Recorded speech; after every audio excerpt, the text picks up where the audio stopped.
Fala galera que nos acompanha ao vivo aqui no Instagram, beleza? Boa noite, sejam muito bem-vindos a mais uma live. Tava com saudade de fazer live aí com vocês, semana passada foi muito complicado, foi muito corrido, muito pouco tempo, não deu para fazer live, embora tenhamos feito transmissões aí do estúdio aberto JUS 21. Sejam muito bem-vindos. Ó, minha mãe está entrando por aqui, uma bênção, minha mãe, um beijo enorme para a senhora, amo a senhora demais, seja muito bem-vinda, mãezinha, acompanhando a nossa live. Meu patrão Iraqutan Luna também está por aqui. Você que está chegando agora, senta o dedo no like, você que está chegando agora aí, vai dizendo de onde você é, que nós vamos bater um papo sobre um tema que ganhou muita repercussão na semana passada. Para alguns, inclusive, gerou muitas dúvidas esse tema e eu recebi várias mensagens, eu recebi várias perguntas, tanto no plantão de dúvidas do JUS 21 quanto no meu direct. Só que é um tema assim tão complexo, é um tema que suscita, inclusive, tantas paixões que eu achei por bem não responder por escrito, nem no plantão de dúvidas do JUS 21, nem no direct, porque eu teria que fazer um texto enorme, eu teria que escrever quase que um artigo para poder responder o que estava sendo perguntado. E aí, a todo mundo que me pediu explicações, tanto no plantão de dúvidas do JUS 21, quanto no direct, eu disse, olha pessoal, segura um pouquinho, espera um pouquinho, que eu acho melhor fazer uma live sobre isso, e é por isso que eu estou aqui hoje, bora fazer uma live sobre isso, que é justamente a questão da retirada do sigilo que foi determinada na semana passada, mais especificamente na segunda-feira da semana passada, hoje está completando 8 dias, o excelentíssimo senhor ministro Lewandowski determinou a suspensão do sigilo de eventuais conversas, eventuais trocas de mensagens. Eu vou tentar ser sempre o mais preciso possível, trocas de mensagens entre o ex-juiz Sérgio Moro e alguns procuradores da Operação Lava Jato em Curitiba, mais especificamente aqui o procurador Deltan Dallagnol, em respeito ao caso do ex-presidente Luiz Inácio Lula da Silva. Existiu uma interceptação destas conversas, dessas trocas de mensagens pelo Telegram, e isso acabou sendo juntado aos autos do processo que corre lá no STF em detrimento de alguns processos, na verdade, que correm em detrimento do ex-presidente Lula, e estava em sigilo. E aí, por determinação do excelentíssimo senhor ministro Ricardo Lewandowski, esse sigilo foi levantado e essas trocas de mensagens, essas conversas no sentido de interlocuções entre o ex-ministro Sérgio Moro e o procurador Deltan Dallagnol e entre outros procuradores integrantes da força-tarefa da Lava Jato, essas conversas vieram a público. E elas foram publicadas originariamente pelo site Migalhas. Quem é da área de direito, quem é da área jurídica, conhece o Migalhas, e a publicação foi lá no site, originariamente, né? Foi no site do Migalhas, mas outros sites depois saíram reproduzindo. Eu peguei o site do Migalhas, eu peguei o link e postei inclusive esse link nas minhas redes sociais. Se você não viu todas as mensagens, você depois entra lá no site do Migalhas e dá uma olhadinha. E aí surgiu a dúvida entre muitos alunos, se isso poderia de alguma forma anular o processo ou suscitar a anulação dos processos contra o ex-presidente Lula, se isso poderia ser considerado o caso de impedimento ou de suspeição do ex-ministro Sérgio Moro, se isso não impactava, se isso não produzia nenhuma diferença, se isso não poderia levar a nenhuma diferença no processo, enfim, foram essas as indagações que chegaram, ok? Bom, eu vou externar aqui o meu posicionamento técnico. Eu repito, eu sei que esse tema suscita muitas paixões inclusive de ordem política, mas eu não estou aqui nessa live para discutir política. Eu não estou aqui nessa live para fazer juízo de valor de quem está certo ou de quem está errado. Eu não estou aqui nessa live para dizer que o ex-juiz Sérgio Moro está certo ou errado, que o excelentíssimo procurador federal Deltan Dallagnol está certo e errado, que o ex-presidente Luiz Inácio Lula da Silva está certo e errado. Não, eu não estou aqui para fazer esse tipo de análise. Análise política é descabida, ou seja, não é pertinente aqui. Eu vou me portar, como sempre me portei aqui nesse perfil, como professor de direito penal e processual penal. E vou fazer uma análise técnica sobre aquilo que foi divulgado pelo site Migalhas, mediante, claro, ao levantamento do sigilo decretado pelo ministro Ricardo Lewandowski. Eu vou fazer uma análise técnica. Se essa análise técnica pode agradar um lado, agradar outro, favorecer um lado, favorecer outro, não cabe a mim. Vocês sabem que eu sempre defendi que ninguém pode usar o direito penal e o processo penal ao seu bel prazer ou adequar esta ou aquela regra a favor ou contra quem quer que seja. Eu sou notoriamente um crítico do direito penal do autor. Eu acho que nós devemos usar o direito penal e o processo penal do fato. Se você parar para querer usar o direito penal e o processo penal de uma forma mais incisiva ou de uma forma mais leve, de uma forma mais dura ou de uma forma mais branda, porque a pessoa que está sendo submetida ao escrutínio jurídico é A, B, C, D ou E, a primeira coisa que você vai fazer é criar uma enorme insegurança jurídica e qualquer operador do direito minimamente razoável tem que deixar suas paixões políticas de lado em busca de uma segurança jurídica. A coisa que eu acho que qualquer operador razoável e sensato do direito mais deve buscar é a segurança jurídica, é a previsibilidade jurídica, é, aspas, a tranquilidade de saber que as regras não vão mudar a depender do paciente, a depender do acusado ou a depender do acusador. Eu sempre digo, todo mundo quer um direito penal para chamar de seu, todo mundo quer uma regra processual que melhor se adeque às suas veleidades e vicissitudes, mas qualquer operador do direito sério não pode aceitar isso. Qualquer operador do direito sério tem que se posicionar contrário a isso. Feitas essas considerações iniciais, eu vou bloquear aqui, pessoal, os comentários, tá certo? Para que a gente possa se concentrar no tema, porque realmente é um tema muito sério, e depois eu abro os comentários para vocês fazerem eventuais perguntas sobre o tema, e aí, se me for possível, eu respondo para vocês, ok? Então, deixa eu fechar aqui os comentários para que nós possamos começar. E se você puder, senta o dedo no like aí durante a live para o Instagram mostrar essa transmissão para mais pessoas. Eu vou partir aqui da premissa que tudo que foi publicado pelo site Migalhas, que todas as mensagens que foram publicadas pelo site Migalhas são verdadeiras. Giovanni, você está asseverando que todas essas mensagens realmente existiram? Não, eu não sou perito. Eu não fiz perícia. Você está asseverando que tudo que consta nos autos do STF efetivamente é verdadeiro em relação às trocas de mensagens? Não. Eu estou fazendo uma análise partindo da premissa que aquilo que consta no processo ao qual o ministro Ricardo Lewandowski fez referência na segunda-feira próxima passada, e que foi publicado no site Migalhas, eu estou partindo da premissa que aquela troca de mensagens realmente existiu.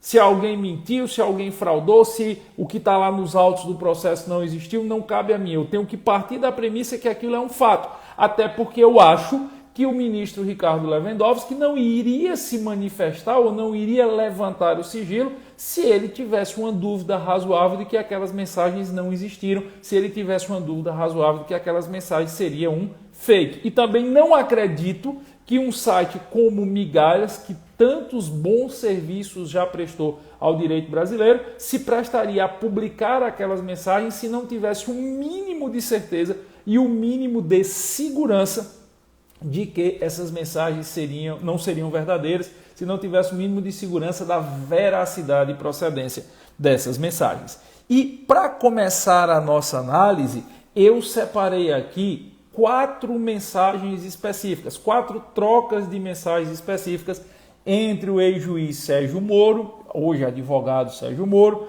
e o procurador da República, o Deltan Dallagnol. A primeira mensagem, ela data do dia 14/12/2016. 14/12/2016.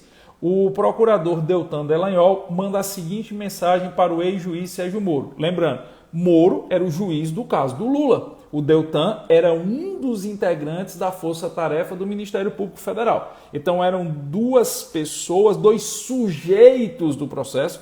Embora o Moro não fosse sujeito, o magistrado não é sujeito do processo. Desculpe, embora o Moro não fosse parte do processo, agora ficou correto, o Moro não era parte do processo, o juiz não é parte do processo, ele é sujeito do processo, o MPF é parte, mas ambos, o Moro e o Deltan, são sujeitos do processo contra o ex-presidente Lula.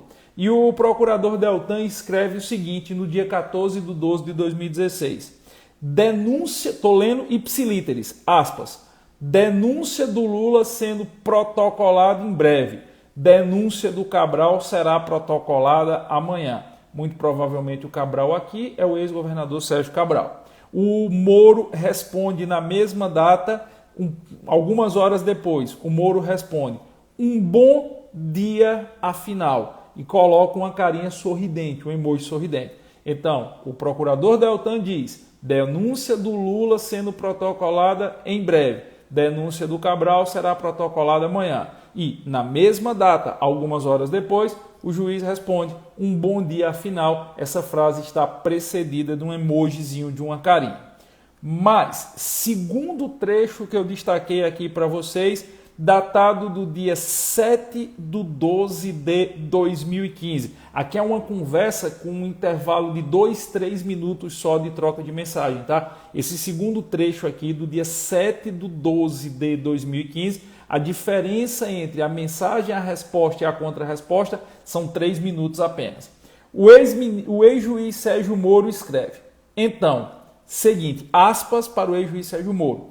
Então, seguinte, fonte me informou que a pessoa do contato estaria incomodada por ter sido ela solicitada a lavratura de minutas de escritura para transferência de propriedade de um dos filhos do ex-presidente. Aparentemente, a pessoa estaria disposta a prestar informações. Estou, então, repassando. A fonte é séria. Aí o procurador Deltan responde, obrigado, faremos contato. Logo em seguida, um minuto depois, o ex-juiz Sérgio Moro diz, e seriam dezenas de imóveis. Esse é o segundo trecho. Terceiro trecho que eu separei diz o seguinte, é datado do dia 7/12/2015, mesmo dia da conversa anterior, um pouquinho depois. O procurador diz, liguei e ele arriou, aspas para o Deltan, liguei e ele arriou, disse que não tem nada a falar. Quando dei uma pressionada, desligou na minha cara. Estou pensando em fazer uma intimação oficial, até com base em notícia apócrifa. O Moro responde, aspas para o Moro, estranho, pois ele é quem teria alertado as pessoas que me comunicaram. Melhor formalizar então. Supostamente teria comunicado com o Mário César, que por sua vez repassou a informação até aqui. Aí o Deltan diz, posso indicar a fonte intermediária? O Moro responde, agora já estou na dúvida, talvez seja melhor vocês falarem com o Mário primeiro. E para finalizar, o quarto trecho que eu separei aqui é um trecho datado do dia 11/3/2016. É também uma troca de mensagens aí com pequenos intervalos de tempo entre elas. Quem começa a troca de mensagens é o Deltan Dallagnol. O Deltan manda a seguinte mensagem para o Moro, aspas, caro, a PF deve juntar relatório preliminar sobre os bens encontrados em depósito no Banco do Brasil. Creio que é melhor levantar o sigilo dessa medida. O Moro responde, abri para manifestação de vocês, mas permanece o sigilo? Algum problema? O Deltan diz, temos receio da nomeação de Lula sair na segunda e não podermos mais levantar o sigilo. Como a diligência está executada, pense só relatório e já há relatório preliminar. Seria conveniente sair a decisão hoje. ainda que a secretaria operacionalize na segunda. Se levantar hoje, avise, por favor, porque entendemos que seria caso de dar publicidade logo nesse caso. Moro, bem, já despachei para levantar, mas não vou liberar a chave por aqui para não me expor. Fica a responsabilidade de vocês. Meu receio são novas polêmicas, agora que isso também reverta negativamente. Mas pode ser que não. O Deltan diz, vamos dar a segunda, embora fosse necessária a decisão hoje para caso saia a nomeação.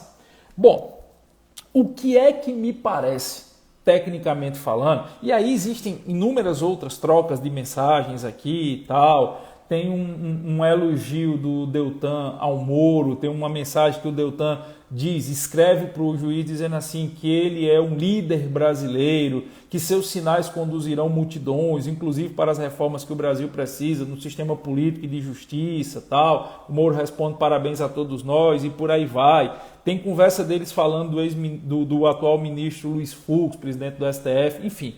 Mas esses 4 que eu separei, o que é que me parece tecnicamente?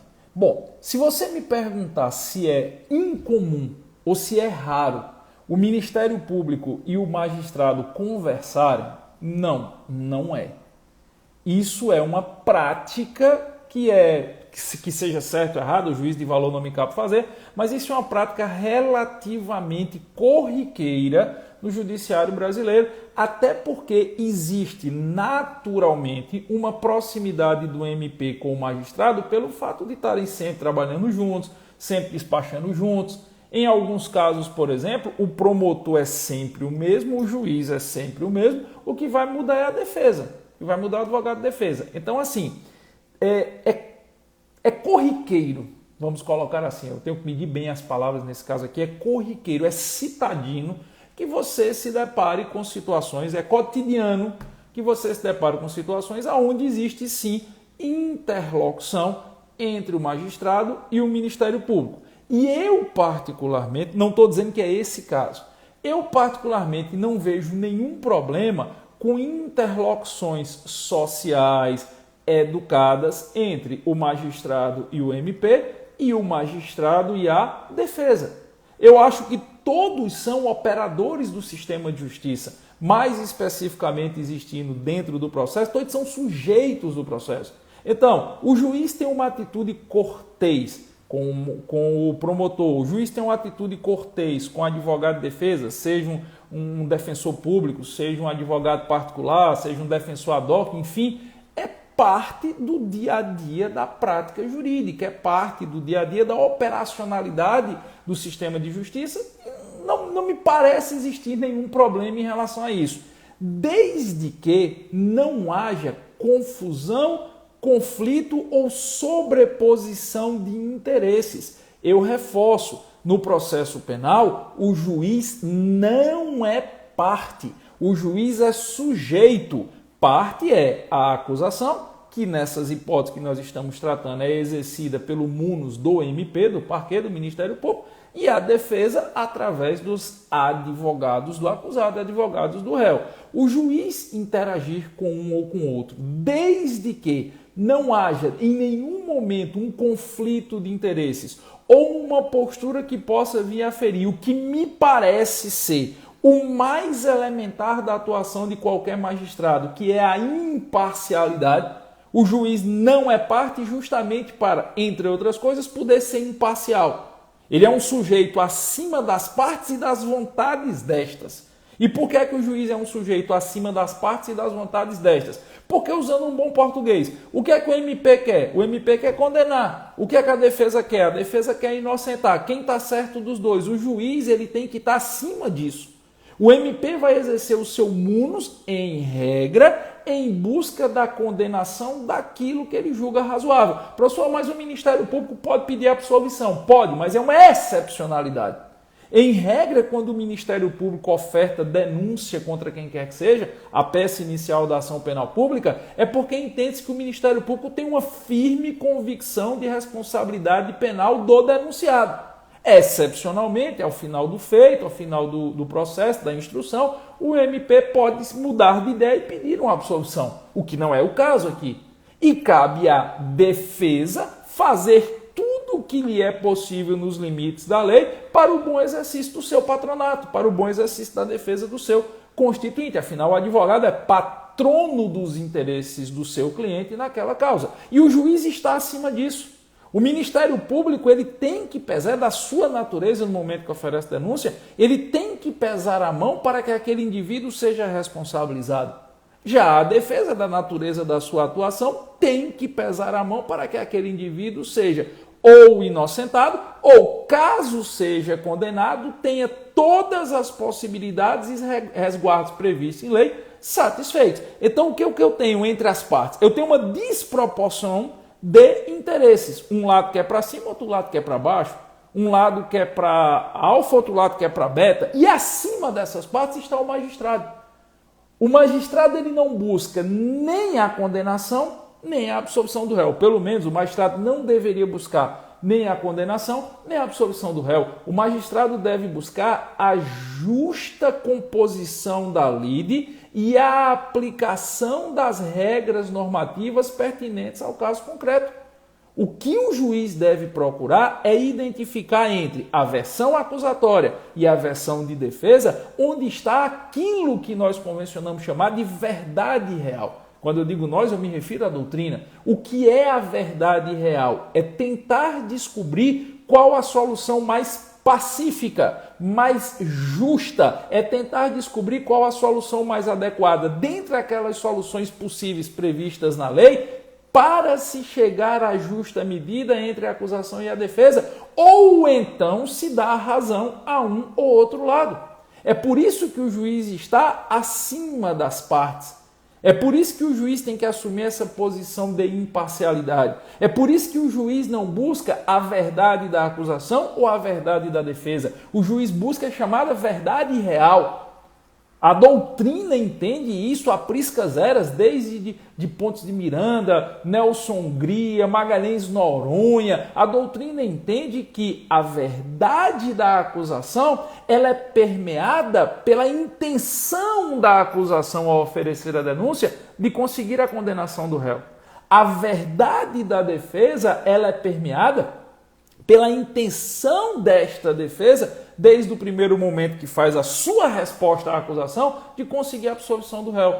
A verdade do juiz não é nenhuma nem outra, é a verdade real. Por isso que se chama tecnicamente de verdade real. A verdade do juiz é baseada na busca pela justa aplicação do que é possível ao caso concreto. Então, se um juiz conversa com o promotor, se o juiz conversa com o advogado de defesa, se o juiz tem um tratamento cortês entre eles, não tem problema nenhum. Desde que esse cenário do que deveria ser não seja quebrado. E aí vem a leitura que eu faço nesse caso concreto aqui. Veja, essa é a minha análise técnica. Eu faria exatamente a mesma análise, independente de quem fosse o magistrado, independente de quem fosse o promotor, independente de quem fosse o réu. Não me parece, por uma análise fria da troca dessas mensagens, que a posição do então juiz Sérgio Moro fosse uma posição de estar acima das partes e de estar mantendo uma equidistância necessária entre a verdade da acusação e a verdade da defesa. É claro, eu estou pegando recortes. Eu estou pegando e fazendo uma análise exclusivamente, unicamente, baseado nessas mensagens para as quais o sigilo foi levantado pelo STF. Não me parece, pela forma que essas mensagens são trocadas, não me parece que havia por parte do ex-juiz Sérgio Moro uma posição de imparcialidade. Me parece muito mais que ele estava já predisposto a abraçar a verdade da acusação.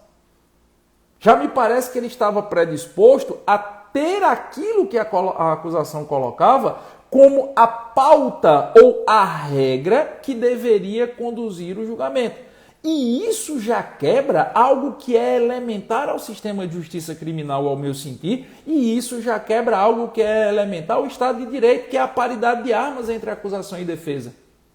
Esse tipo de troca de mensagens, principalmente esse tipo de troca de informações, ele já joga por terra algo que, para mim, existe apenas no fantástico mundo de Bob, existe apenas na teoria. Essa história de paridade de armas entre acusação e defesa.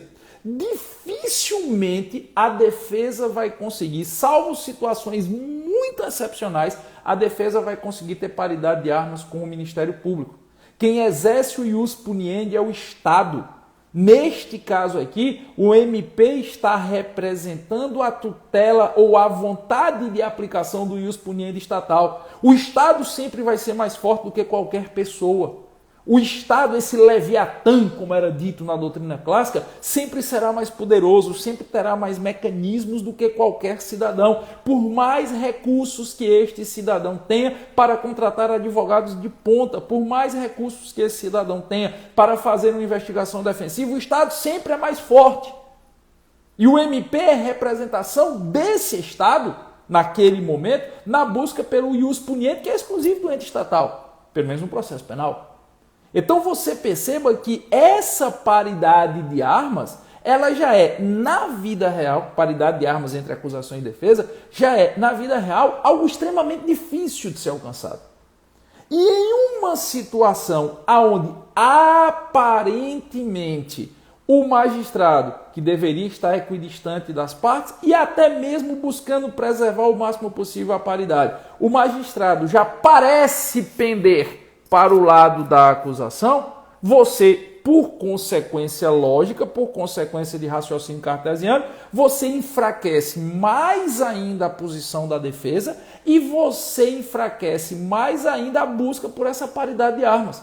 É como se você desequilibrasse o que já é desequilibrado por sua própria existência. Se eu parto da premissa que essa paridade de armas na prática é muito difícil de conseguir, na hora que você tem uma posição, reforço, fazendo uma interpretação exclusivamente das mensagens que foram divulgadas, aonde o magistrado parece estar trabalhando lado a lado com o MP, a paridade de armas que já não existe, ela fica muito mais díspare. E ora, se você não tem paridade de armas, você não tem como ter um devido processo legal. O devido processo legal, ele presume, entre outras coisas, uma busca por equilíbrio entre acusação e defesa. Aí alguns dirão, não, mas nós estamos tratando de uma pessoa notória, nós estamos tratando de um ex-presidente da República, nós estamos tratando disso. Não importa, o direito penal e o processo penal não é do autor. Até que alguém me prove o contrário, e muito bem provado, o Brasil ainda não abraçou o direito penal do autor, pelo menos na lei e na Constituição. Nós trabalhamos com o direito penal e o processo penal do fato. João matou José. Qual é o crime de João? Homicídio.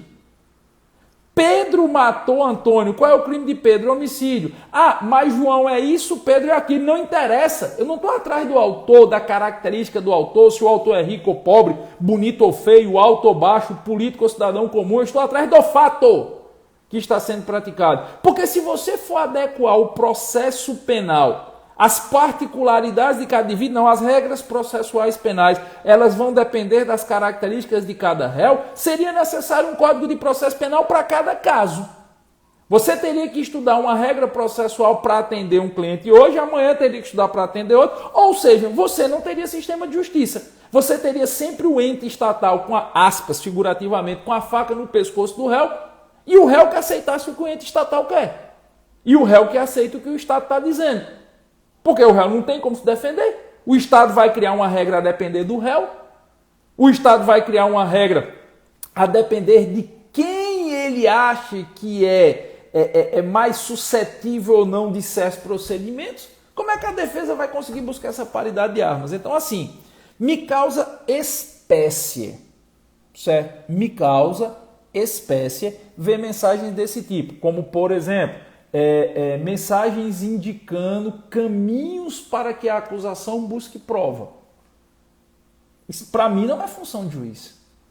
O magistrado ele pode até produzir provas no processo, para que ninguém saia por aí dizendo, Giovanni está dizendo que o juiz não pode produzir prova de ofício. Pode. O juiz pode produzir provas de ofício, sim.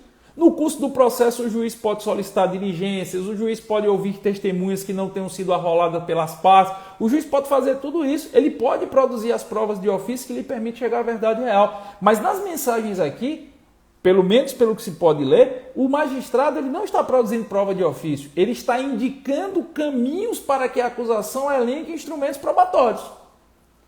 Ele está dizendo para a acusação, olha, se você for por aqui, existe a possibilidade de você conseguir instrumentos probatórios que, inclusive, podem facilitar, me parece, medidas assecuratórias, como arresto, sequestro, o que quer que seja. Em outra parte aqui também que me chama muita atenção, existe uma combinação, numa das mensagens aqui, uma combinação do momento mais adequado ou oportuno para que uma decisão interlocutória, uma decisão no curso do processo seja tomada e o juiz demonstra ao promotor a preocupação de buscar uma adequação de oportunidade de divulgação da decisão para que você tenha a menor reação na opinião pública possível. Eu não conheço essa regra em canto nenhum do Código de Processo Penal.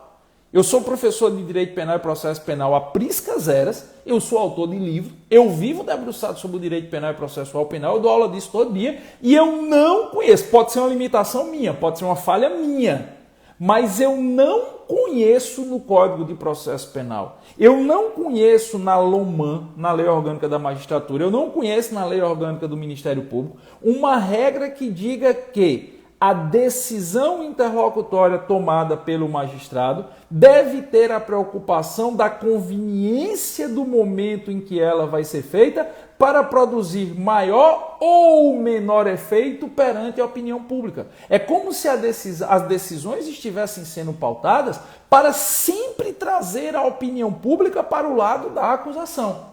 Giovanni, você está dizendo que essa era a intenção? Não, eu estou dizendo que é o que aparenta. Eu estou dizendo que é a leitura honesta que eu consigo fazer daqui. Quando principalmente o ex-juiz diz, meu receio são novas polêmicas e que isso também reverta negativamente. O magistrado, se ele tem segurança de que aquilo que ele está fazendo está exclusivamente baseado na lei, ele não deve estar preocupado com a opinião pública. O magistrado que julga de acordo com a opinião pública, ele está indo de encontro a regras fundamentais do processo penal. Gravidade em abstrato do crime, opinião pública, repercussão social. O próprio STJ e STF já disseram várias vezes que nada disso pode ser usado como elemento para a produção de juízo de valor do magistrado. O magistrado não pode condenar ninguém com base na opinião pública, ou não deveria. O magistrado não pode imputar uma pena mais ou menos gravosa pela gravidade em abstrato dos atos praticados. O magistrado que está preocupado com aquilo que a opinião pública vai pensar da sua decisão, das duas uma. Ou ele está jogando para a plateia, ou ele não tem segurança técnico-jurídica do que decidiu. Eu não estou dizendo que tenha sido isso que aconteceu no caso concreto. Eu estou dizendo que é a leitura que eu faço do caso concreto. Então, a primeira leitura técnica, a primeira percepção técnica que eu faço é que notoriamente houve um desequilíbrio entre a acusação e a defesa e que o magistrado, por essas mensagens, é o que nos parece, ao invés de assumir aquela posição equidistante das partes e buscar a verdade real, ele assumiu uma posição em favor do parquê, em bona parte do parquê, em favor da acusação e aprofundou o fosso que existia entre acusação e defesa, quebrando a paridade de armas, quebrando por consequência o instituto da ampla defesa e do amplo contraditório e, ao meu sentir, ferindo princípios ou premissas constitucionais elementares. Eu não sou capaz, até porque eu não conheço o ínterim do processo, certo? Só as partes é que efetivamente conhecem todos os detalhes. Eu não sou capaz de mensurar o tamanho do prejuízo que isso pode ter produzido ao réu. E, de novo, eu não estou dizendo que o réu é culpado ou inocente, eu não estou dizendo que seja certo ou errado. Quem tem que dizer se o réu é culpado ou inocente é o judiciário. Eu não, eu sou professor, sou juiz. Quem tem que dizer se teve ou se não teve conduta delituosa, se é situação de condenação ou de absolução, é o Poder Judiciário. O que eu estou dizendo é, se existe a possibilidade de ter sido quebrada essa paridade de armas, e principalmente se existe a possibilidade da ampla defesa e do amplo contraditório terem sido vilipendiados, e essa ampla defesa e esse amplo contraditório é uma premissa, um princípio constitucional dentre os mais elementares que norteiam o processo penal. Eu diria dentre os mais elementares que norteiam todo o sistema de justiça criminal do Brasil, que pelo menos deveriam nortear. Isso, ao meu sentir, já é mais do que suficiente para se ligar uma luz amarela, quiçá uma luz vermelha, e se debruçar novamente sobre os autos e ver a extensão do dano, do prejuízo que o réu teve, ou se esse réu não teve nenhum dano e nenhum prejuízo. Essa é uma análise minimamente justa de quem espera e de quem busca e de quem defende um sistema de justiça que seja imparcial. Um sistema de justiça que não olhe para a pessoa e já prejulgue ou pré-condene. Por quê? Por um motivo simples. Não cabe aqui a ninguém dizer, não, fulano, cicrano, beltrano, alfa, bravo, charlie, delta, eco, o que quer que seja, é responsável, é culpado, a gente só vai usar o processo penal como uma formalidade. O processo penal não é uma mera formalidade. O processo penal é uma garantia que qualquer pessoa terá oportunidades de se defender da sanha punitiva do ente estatal. O Estado é um leviatã que precisa ser controlado. E o devido processo penal nada mais é do que uma das ferramentas de controle desse monstro terrível que, se deixado solto, ele vai sempre hipertrofiar e vai querer sempre engolir liberdades e garantias fundamentais, independente de quem seja. Eu não estou dizendo que é o caso do réu aqui. Eu estou dando um exemplo hiperbólico. O pior dos criminosos, o mais nefasto dos criminosos, deve ter respeitado o seu direito a um devido processo legal, a uma defesa técnica escorreita, a um julgamento justo e a uma aplicação das regras previstas em lei e válidas na lei, independentemente de quem ele seja, mas sim baseado exclusivamente no que ele fez ou no que ele faz. E na hora que o magistrado pende para um lado ou para o outro, ele está inviabilizando esse equilíbrio que se busca dentro do sistema de justiça criminal.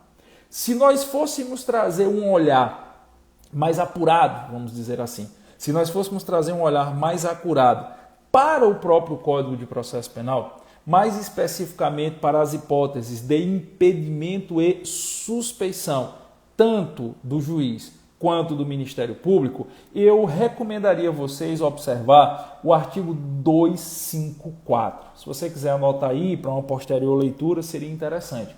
Artigo 254 do Código de Processo Penal. O artigo 254 nos apresenta as hipóteses de suspeição do magistrado. O 252 e o 253 nos apresentam as hipóteses de impedimento, e o artigo 254 nos apresenta as hipóteses de suspeição. Eu vou ler aqui o que diz o texto normativo e aí depois, se você quiser, você consulta aí no seu Vadmec.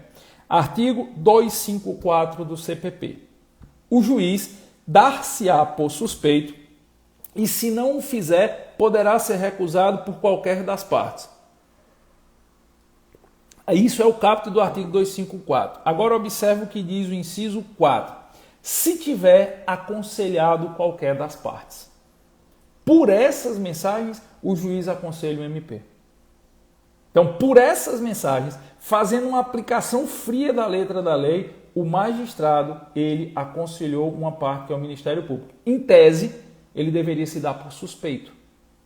Ou, pelo menos, existe a real e notória possibilidade de suspeição, nos termos do artigo 254, inciso 4. Se você depois quiser observar também, o artigo 258, artigo 258 do Código de Processo Penal, que faz referência ao Ministério Público, ele também diz que ao MP existem hipóteses de suspeição ou impedimento que são as mesmas aplicadas aos juízes.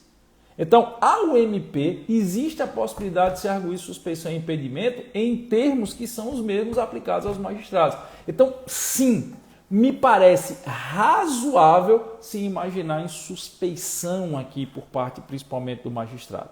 Ora, eu estou falando aqui em suspeição do juiz.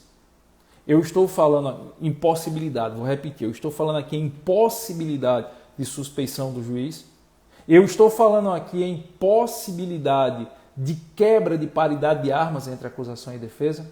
Eu estou falando aqui em possibilidade de quebra da imparcialidade do magistrado. Eu estou falando aqui em possibilidade de medidas interlocutórias no curso do processo terem sido pautadas com base na repercussão social que elas iriam produzir. Repercussão social, leia-se opinião pública.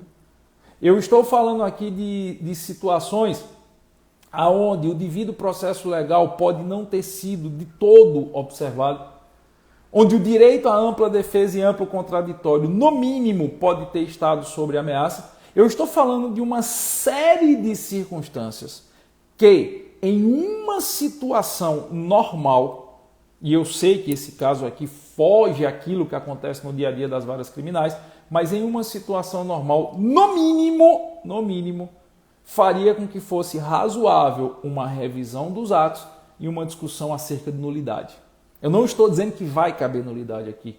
Eu estou dizendo que seria razoável uma reanálise dos atos e uma reanálise pelo próprio Poder Judiciário.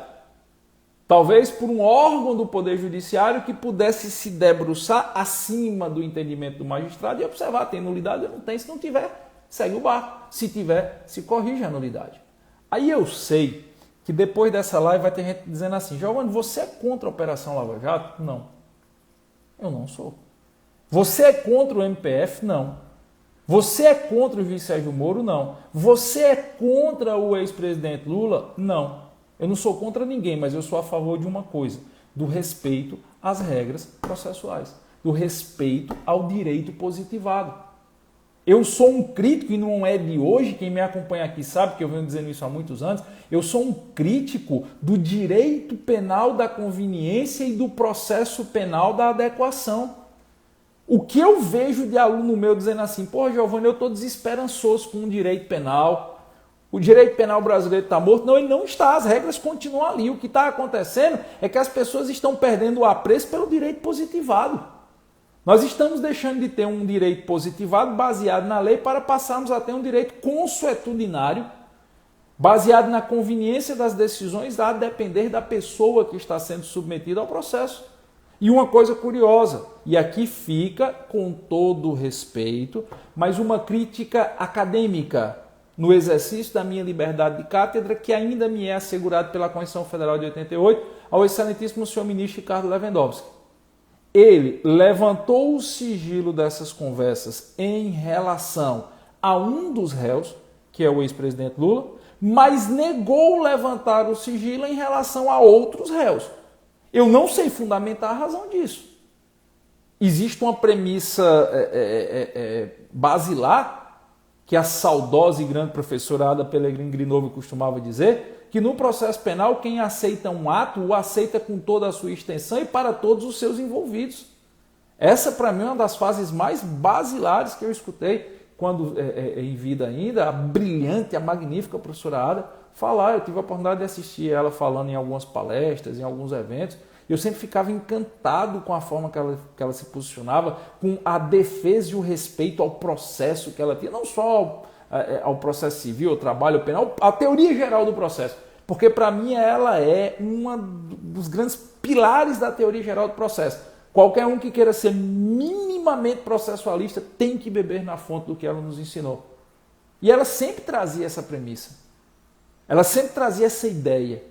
Então, eu não sou a favor ou contra qualquer uma das partes envolvidas ou qualquer um dos sujeitos, já que o juiz não é parte. Mas eu sou a favor do direito penal positivado, do processo penal positivado, e eu sou a favor que a regra que se aplique ao senhor João da Esquina se aplique ao senhor presidente ou ex-presidente da República, ao senhor ministro de Estado, ao senhor governador de Estado ou ministro da STF.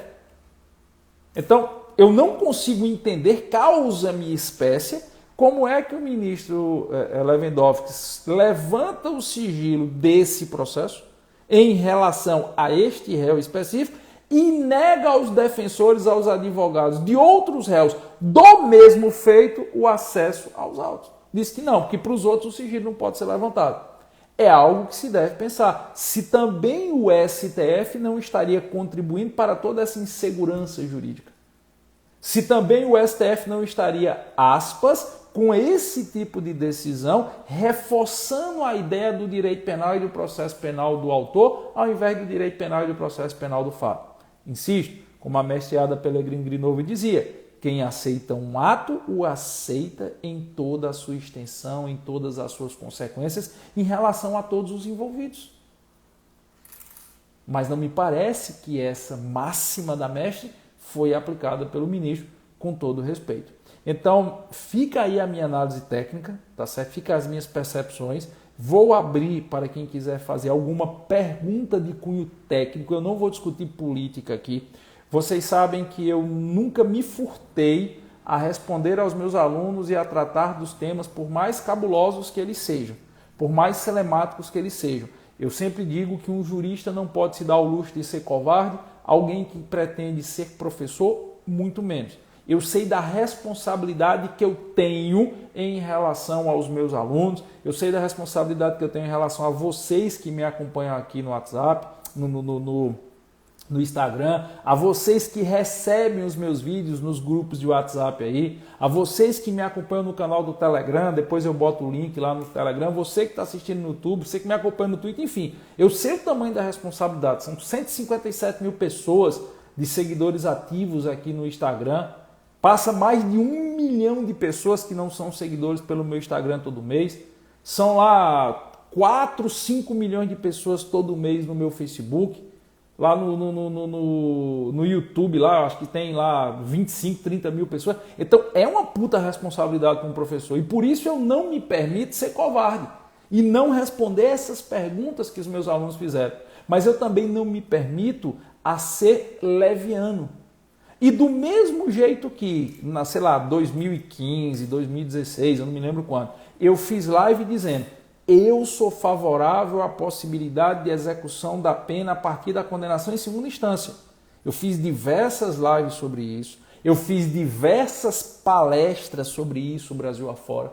Tem diversos registros meus em vídeo em várias cidades brasileiras, ali pelos idos 2016, 2017, fazendo referência que eu entendia sim como razoável a prisão em segunda instância, a execução da pena a partir da condenação em segunda instância, fazendo referência inclusive ao caso do ex-presidente Lula, que estava sob julgamento no STF. Eu também tenho que ter um senso de responsabilidade e tenho que ter um senso de coerência e dizer: agora, com a divulgação dessas mensagens que constam nos autos que estão sob posse do STF, no mínimo é bastante razoável se imaginar a necessidade de uma nova observação, de um novo olhar. Eu não vou usar o termo revisão, porque ele seria tecnicamente impreciso aqui, mas de um debruçar mais apurado sobre todas essas situações para se verificar se não seria hipótese de nulidade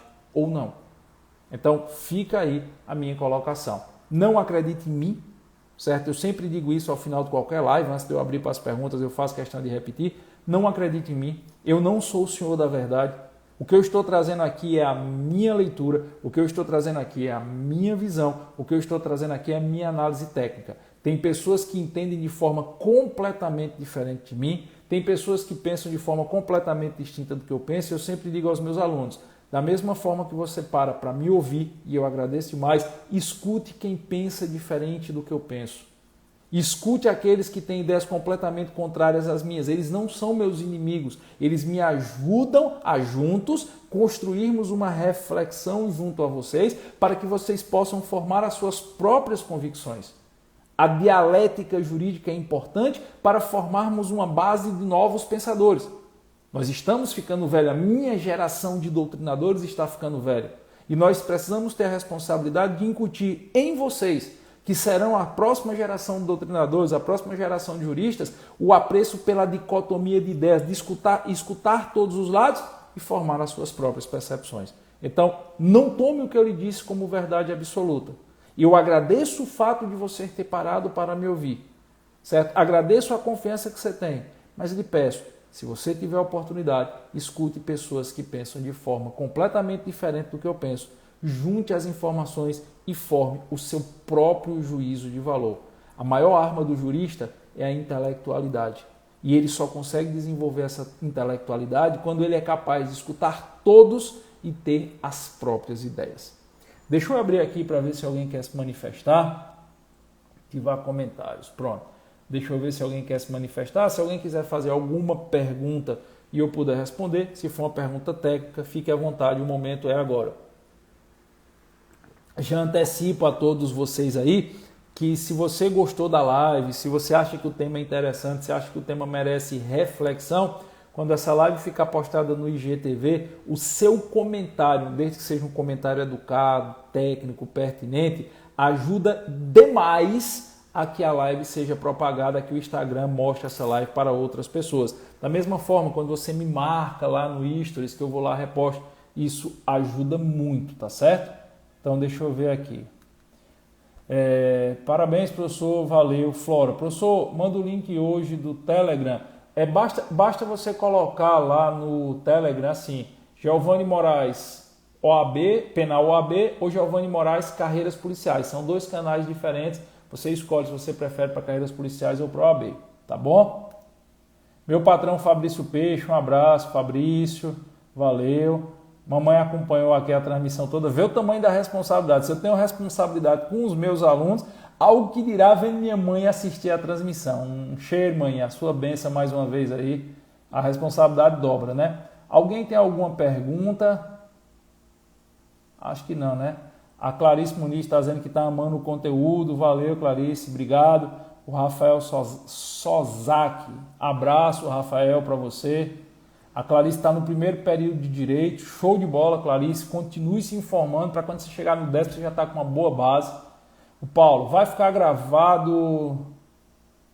Vai ficar gravado? Vai sim, Paulo, ele fica disponível aqui no IGTV, por isso que eu peço que vocês, depois que fica disponível, quando termina a live, vocês comentem na live, certo? Deixem comentários pertinentes, porque isso amplia o debate com todo mundo, mas fique e vai para o meu canal do YouTube. Valeu, Cleiton, obrigado. Luz e fotografia, show de bola. A Verônica, valeu.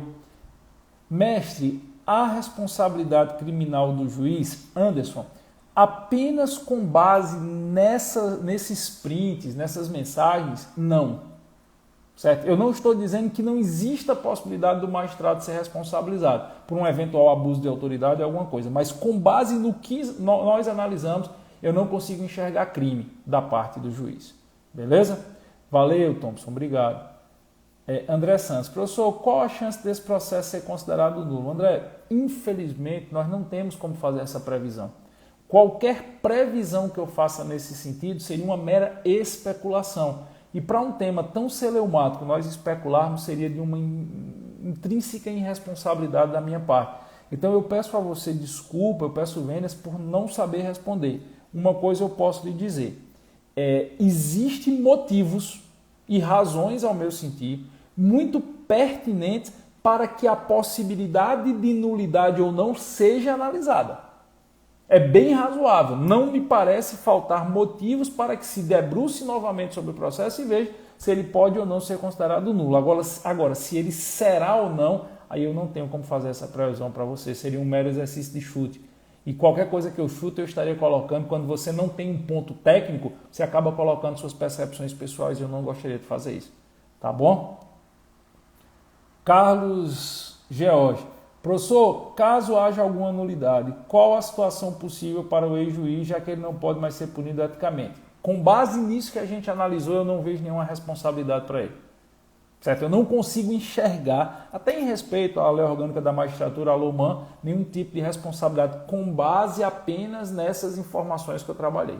Ok? Valeu, valeu. Kátia, pergunta muito interessante da Kátia, outras pessoas já me fizeram essa pergunta. Havendo nulidade da sentença, como fica o posicionamento do TR4 que aumentou a pena e todas as provas, dinheiros devolvidos ao erário? Veja, se houver nulidade da sentença do juízo singular, em tese essa nulidade vai eivar de vício tudo que vier depois. Teoria dos frutos da árvore envenenada. Então, se houver nulidade, não estou dizendo que vai, mas se houver nulidade da decisão do juiz singular, isso vai produzir um efeito cascata ao restante do processo. Isso, inclusive, vai chegar à decisão do TRF4. Porque, veja, se eu anulo uma sentença que estabeleceu a pena, o acórdão que agrava essa pena, por consequência, deixa de ter validade. Eu não posso agravar o que é nulo de origem, entendeu? E, por exemplo, a questão que foi paga ao erário, aí cabe ação regressiva, enfim, aí existe uma série de mecanismos de reparação. Mas sim, em sendo decretado nulo a sentença do juiz singular, isso vai eivar de vício o restante do processo pela teoria dos frutos da árvore envenenada e, inclusive, isso pode impactar na prescrição. Porque, em tese, se a ação penal inicial é considerada nula, é como se ela não tivesse existido. E, consequentemente, aquele marco que zera a contagem do prazo prescricional a partir do recebimento da peça acusatória deixou de existir também. Nós temos uma causa interruptiva de prescrição, que é o recebimento da denúncia. Zerou a prescrição e voltou a contar. Se houver a anulação desse processo que representou a causa interruptiva da prescrição, a prescrição está fluindo, em tese, desde a prática dos supostos atos. Então, poderia, inclusive, suscitar a prescrição aqui nessa situação. Ok? Com relação ao uso dessas mensagens, visto ter sua origem ilícita, cabe ao STF discutir. Cabe ao STF. É aquela velha discussão do STF. A prova ilícita ou obtida por meios ilícitos ela é válida no processo? Excepcionalmente, entende o STF que sim, quando usado exclusivamente como instrumento de defesa do réu e quando não for possível demonstrar o ato por outros meios admissíveis no direito. Mas esse posicionamento do STF ele nunca foi aplicado para algo tão grande, para algo de tamanha dimensão. Então, efetivamente, o STF vai ter que decidir sobre isso ou não. Ok? Mestre, liguei agora, mas me diga como não se discutir politicamente essa narrativa, sendo o mais técnico possível, se debruçando o máximo possível sobre as regras penais e processuais penais. Eu acho, posso estar equivocado, mas eu acho que eu consegui fazer uma análise técnica sem nenhum tipo de vertente política. Ok? Acha razoável possibilidade de revisão criminal? Não, porque não tem sentença transitada em julgado, Hans. A revisão criminal, nos termos do artigo 621 do Código de Processo Penal, ela presume que o processo seja findo. Se você pegar o artigo 621 do CPP, está lá, caberá a revisão dos processos findos. Processo findo é com sentença transitada em julgado. Como nós não temos, eu acho que o que caberia aqui é uma reanálise dos atos dentro do próprio processo, certo? Não pela via da revisão. Talvez a interposição aqui de exceções poderia ser interposta aqui uma exceção de suspeição, lá do artigo 95, se eu não me engano, inciso 2 do Código de Processo Penal, poderia ser um mecanismo.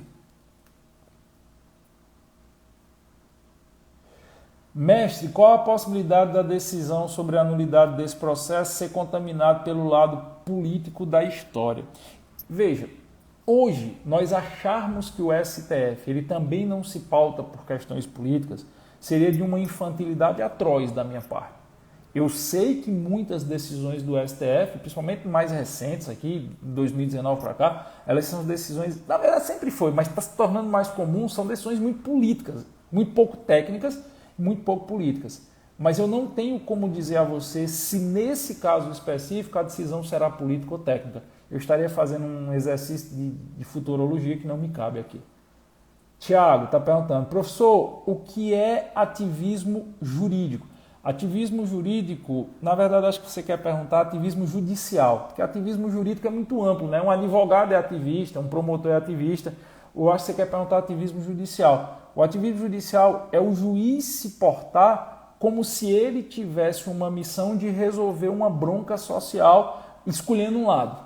Numa tradução bem simples é isso. O ativismo judicial é o magistrado escolher o que ele acha que é melhor para a sociedade e se valer da sua função para conseguir produzir aquele efeito que no seu entendimento seria o melhor para a sociedade. Essa é a ideia do ativismo de forma bem ampassando, de forma bem resumida. Concordo, Berardo. Só porque é corriqueiro não deixa de ser imoral, concordo com você. Beleza? Carlos Jorge Rocha, live muito boa, nunca deixei de seguir, apesar de nossas posições políticas contrárias. Muito obrigado, é isso que se espera, o respeito às opiniões contrárias é isso essa dicotomia, esse perfil aqui meu, esse meu perfil Giovanni Moraes 2, ele é um perfil técnico, certo? Ele é um perfil jurídico, justamente para que a gente possa ter essa dicotomia respeitosa de ideias. As pessoas que pensam diferente do que eu penso, desde que elas me respeitem, elas me ajudam muito. Tranquilo? Bom, pessoal, é isso. Galera tá toda por aqui. Valeu demais, espero ter ajudado. Vou pedir mais uma vez essa gentileza a vocês aí. Se você está vendo no YouTube, deixa teu like ou teu dislike, se não gostou, deixa teu comentário. Se você está acompanhando aqui no Instagram, quando a live ficar salva no IGTV, por gentileza, comenta que isso ajuda. Olha aí a doutora Daiane Carolina, um abraço, Daiane, valeu, a grande amiga que nós temos, muito obrigado pelo seu apreço, uma das grandes advogadas desse país, grande advogada penalista, um forte abraço para você.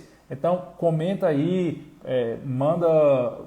posta no Stories que eu reposto lá, nos ajude a espalhar a ideia se você acha que vale a pena. Valeu, pessoal, um cheiro para quem for de cheiro e um abraço para quem for de abraço.